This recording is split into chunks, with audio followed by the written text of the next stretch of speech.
Olá, bem-vindos mais uma vez ao canal. Sou Marcelo Amazonas e você está assistindo ao Ad Libitum. Esse é mais um episódio da série que fala sobre orquestração e arranjos, e a gente vai fazendo isso através da obra do grande mestre Sami Nestico, sobre quem eu já falei aqui um pouquinho nos outros episódios, na chamada do vídeo. Eu vou sempre deixando o link da página dele, do trabalho dele. Se você puder, pode ir lá visitar e colaborar com essa corrente, com essas pessoas que têm nos legado esse trabalho que tem ajudado tanto no nosso desenvolvimento musical. Hoje eu vou falar sobre as madeiras.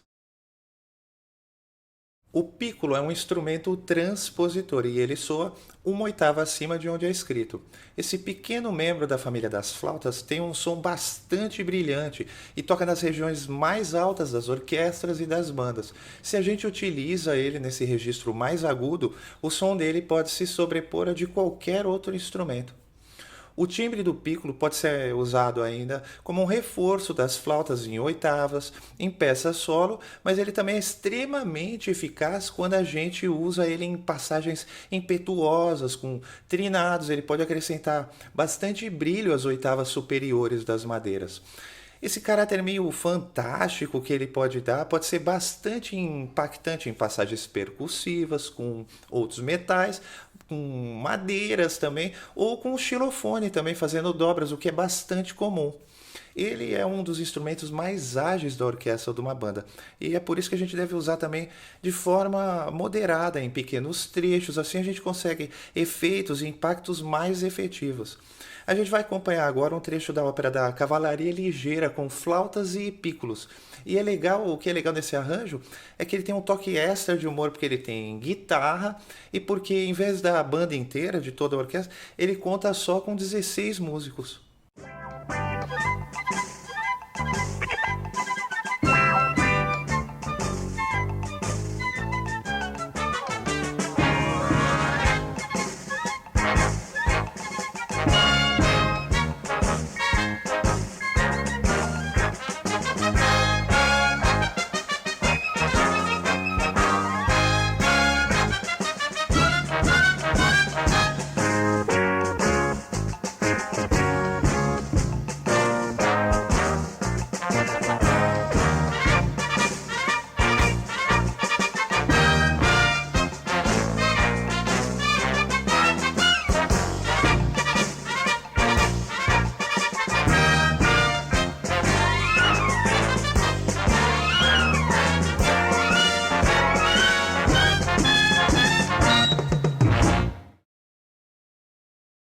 A flauta em dó também é um instrumento não transpositor. Ela pode ser bastante lírica, sentimental ou bastante agitada, bem virtuosa. O som da flauta combina bem tanto com outras flautas como com outros instrumentos da família das madeiras. E ela também é um instrumento muito ágil que pode tocar legato, staccato, arpejo, nota repetida, trinado, enfim. E elas podem reforçar as linhas agudas em passagens mais densas, reforçar as linhas dos violinos, essas passagens que normalmente a gente chama de tutti.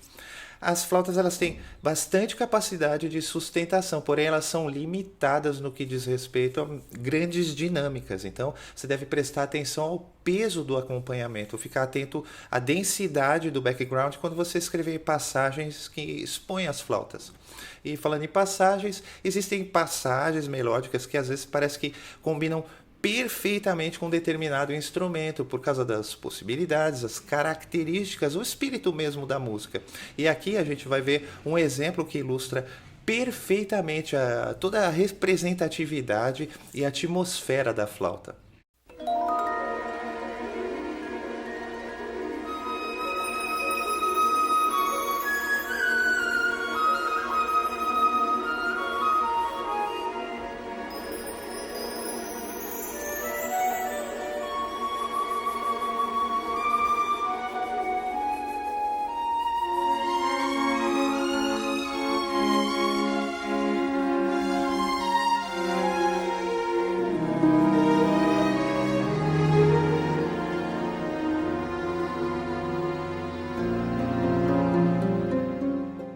E no próximo exemplo a gente vai ver que a gente pode acrescentar leveza e graciosidade usando um trio, por exemplo, de flautas e um clarinete.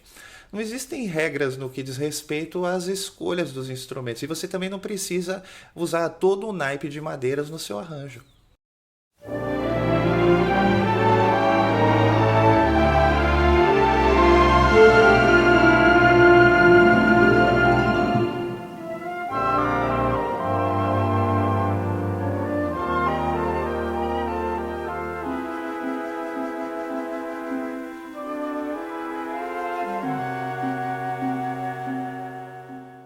E veja como uma simples dobra de flauta, tocando a melodia uma oitava acima dos metais, pode imprimir uma outra dimensão para o arranjo, aumentando bem o espectro geral.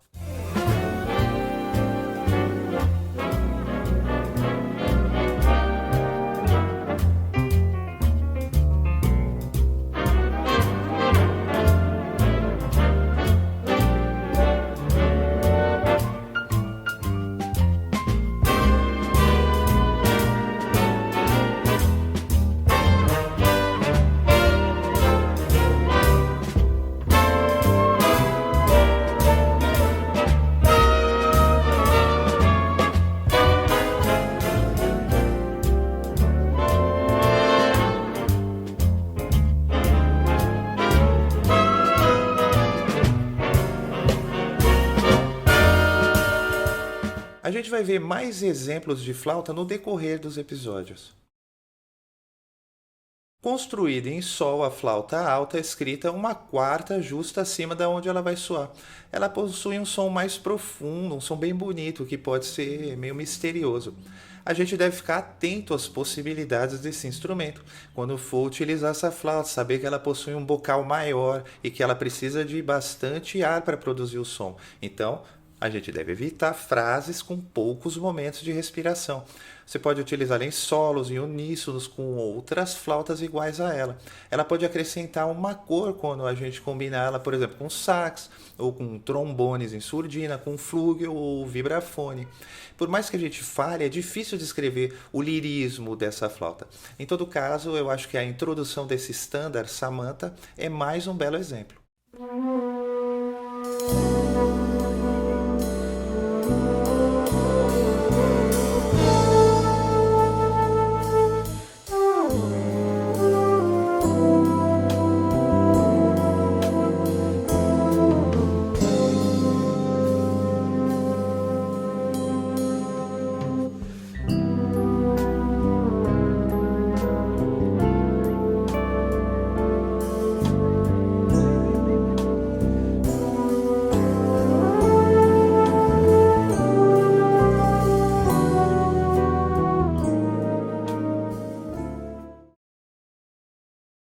A flauta baixa é construída em dó e ela também é anotada em clave de sol, só que ela soa uma oitava abaixo de onde a gente escreve. Ela possui um som doce, especialmente no registro médio. Ela pode acrescentar mais suavidade às passagens do que as flautas em dó. A flauta baixo é um instrumento que possui uma sonoridade rara, bastante airada. A gente deve prestar bastante atenção e procurar usar essa flauta em situações onde o acompanhamento é bem leve ou praticamente inexistente mesmo. Você deve planejar o seu arranjo com isso em mente e deve evitar aquelas passagens que exijam muitas notas curtas. Você pode usar a flauta baixo também em solos ou em uníssonos com outras flautas, ou pode usar com clarinetes para acrescentar uma bela cor, dar uma amplificada na sonoridade dos clarinetes. O clarinete em si bemol é transpositor em um tom acima, logo ele soa uma segunda maior abaixo das notas escritas. Ele é o instrumento mais versátil das madeiras e possui extrema flexibilidade e qualidades expressivas. Ele possui ainda a maior extensão dentre os instrumentos de madeira e o som dele combina bem com outras madeiras, com os saxofones. Ele também possui mais controles de dinâmica que qualquer outro instrumento solista. E nas mãos de um bom instrumentista, ele pode tocar passagens com escalas, arpejos, saltar registros e mudar a dinâmica quase que instantaneamente. Bom, de um modo geral, o clarinete em si bemol parece que timbra bem com todos os outros instrumentos e ele atua na banda sinfônica mais ou menos como as cordas atuam na orquestra. Ele pode também soar muito bem, tanto num conjunto de clarinetes, como atuando na voz principal, na voz de cima, acima dos saxofones, conforme a gente já viu no episódio sobre os saxofones. O clarinete possui três registros distintos, além da região estratosférica que pode ser explorado pelos mais virtuosos. O registro mais grave, conhecido como chalumeau, que possui um som aveludado e intenso e é muito útil dobrando violas, cellos, eufônio e outras madeiras um pouco mais graves. A região do meio, de garganta, possui menos projeção e exige certos cuidados com a afinação, especialmente nas passagens entre o lá e o si. E o registro mais agudo, o clarion, que é de longe o mais efetivo, possui uma sonoridade mais brilhante e expressiva. E isso a gente percebe claramente quando a gente escuta o exemplo a seguir.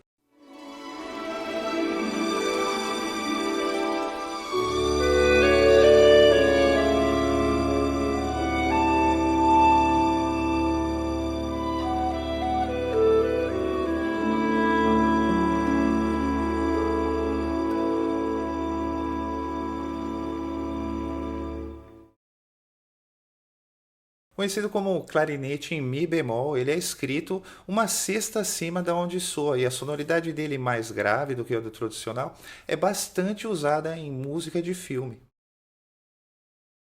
O baixo clarinete é afinado em si bemol e soa exatamente uma oitava abaixo do clarinete em si bemol.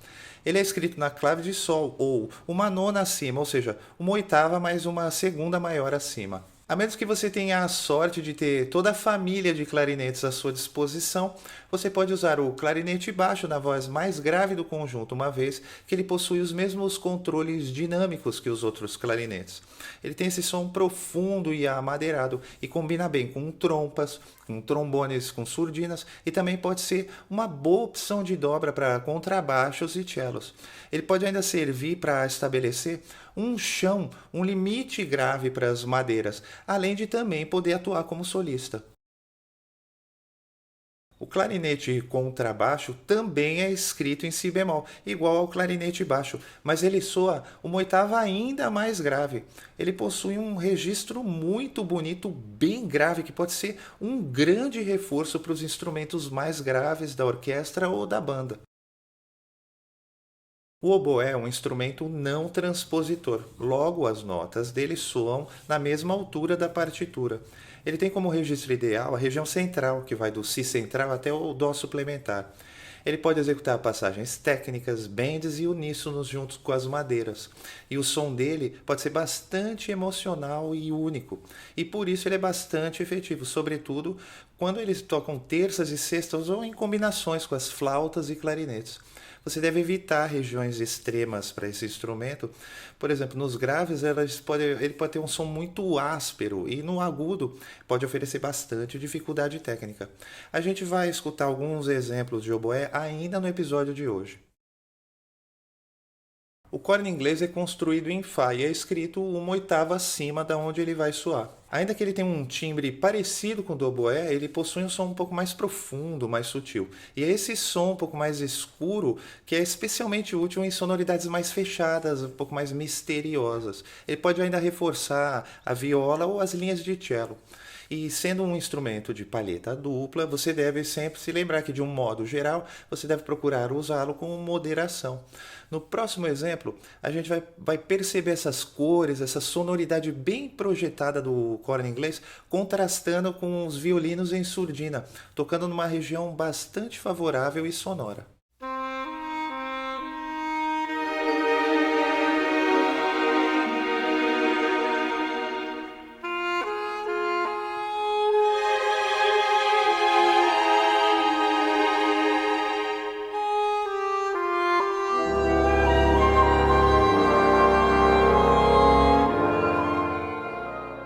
E de novo a gente pode escutar o corno inglês agora com cordas e harpa, numa conversa musical, um dueto com a flauta.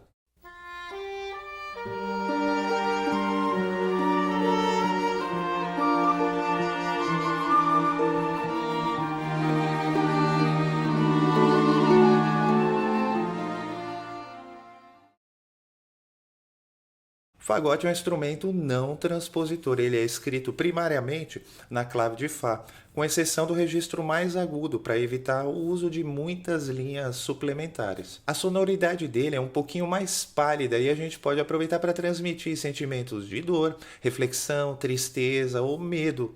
E ele também pode retratar o humor, claro, tocando passagens curtas e staccatos, dobrando os pícolos, por exemplo, algumas oitavas abaixo.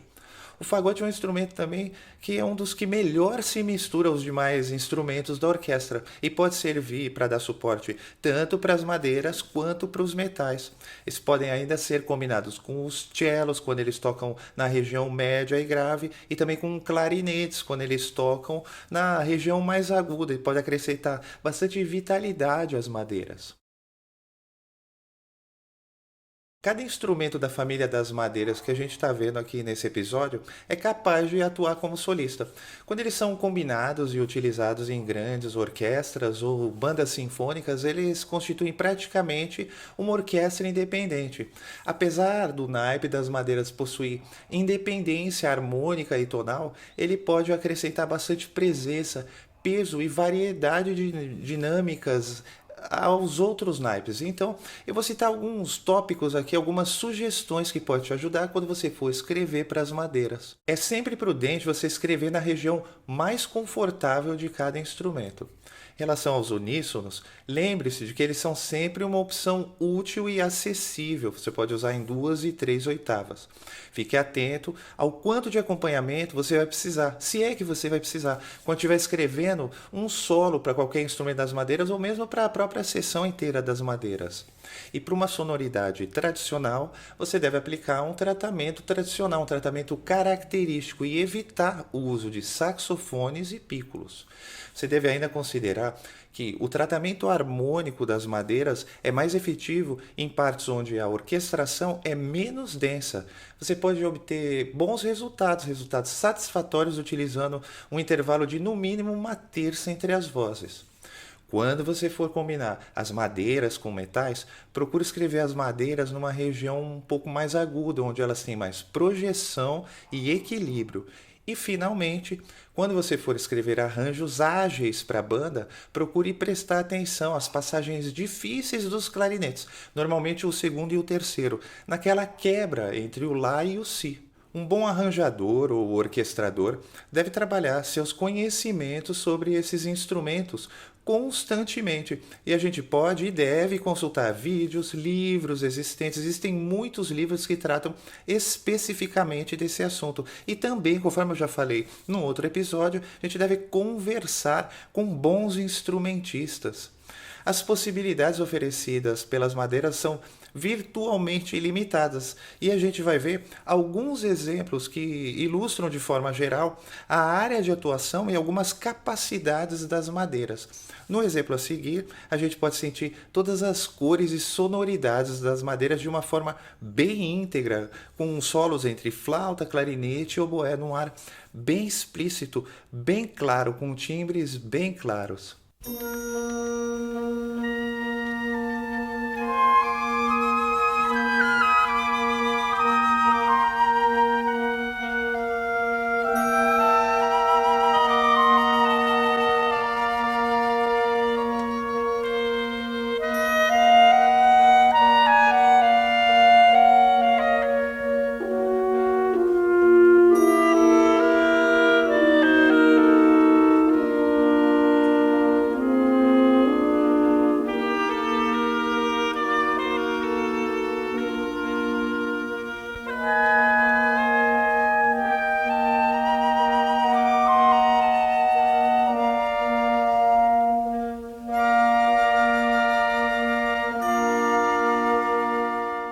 E a gente repara agora como o arranjador aplica uma linha melódica individual para cada instrumento, com as cores bem marcadas, adicionando contraste. Os trombones eles vão fazendo dobras com os fagotes e os trompetes fazem dobras com o oboé, numa mistura de madeira e metal em surdina. Você vê, é esse tipo de coisa, esse conjunto de detalhes e conhecimentos que constitui a base de qualquer arranjador completo.